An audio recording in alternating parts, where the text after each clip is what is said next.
Inilah kisah tentang keteguhan hati Nabi Ayub alaihissalam dan kesetiaan istrinya dalam menghadapi ujian kehidupan. Nabi Ayub dikenal sebagai hamba Allah yang saleh. Ia dianugerahi kekayaan yang berlimpah, tanah yang luas, serta ternak yang tak terhitung jumlahnya. Namun Allah berkehendak mengujinya dengan cobaan yang sangat berat, ujian yang jarang dialami manusia. Sedikit demi sedikit, seluruh hartanya lenyap, anak-anaknya wafat, dan tubuhnya terserang penyakit yang parah, hingga hampir seluruh anggota badannya tidak lagi berfungsi.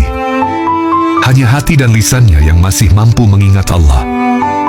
Meski demikian, Nabi Ayub tak pernah berhenti berzikir, mengucap tasbih dan syukur siang dan malam, tanpa keluhan dan tanpa kemarahan.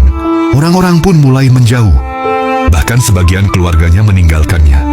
Ia diasingkan keluar kota dan tinggal di tempat pembuangan, hanya ditemani oleh istrinya yang setia. Setiap hari sang istri berusaha bekerja demi membeli makanan. Namun ketika orang-orang mengetahui bahwa ia adalah istri Nabi Ayub, tak seorang pun mau mempekerjakannya. Dalam kondisi terdesak, ia akhirnya menjual kepangan rambutnya demi mendapatkan sepotong roti. Saat Nabi Ayub melihat makanan itu, ia bertanya dengan suara lembut, "Dari mana engkau mendapatkannya, wahai istriku?" Istrinya menjawab pelan, "Aku bekerja, wahai suamiku." Namun Nabi Ayub meminta kejujuran. Dengan kepala tertunduk, sang istri membuka kerudungnya dan menceritakan apa yang sebenarnya terjadi. Mendengar hal itu, Nabi Ayub yang teguh menjaga keimanannya merasa perbuatan tersebut tidak pantas. Dalam kegundahan, ia pun bersumpah, "Demi Allah, jika aku disembuhkan, aku akan mencambukmu 100 kali." Tahun demi tahun berlalu, hingga akhirnya Allah mengangkat seluruh penderitaannya. Tubuh Nabi Ayub kembali sehat, wajahnya bercahaya, dan kehidupannya dikembalikan bahkan dilipat gandakan dari sebelumnya. Namun satu hal masih mengganjal di hatinya.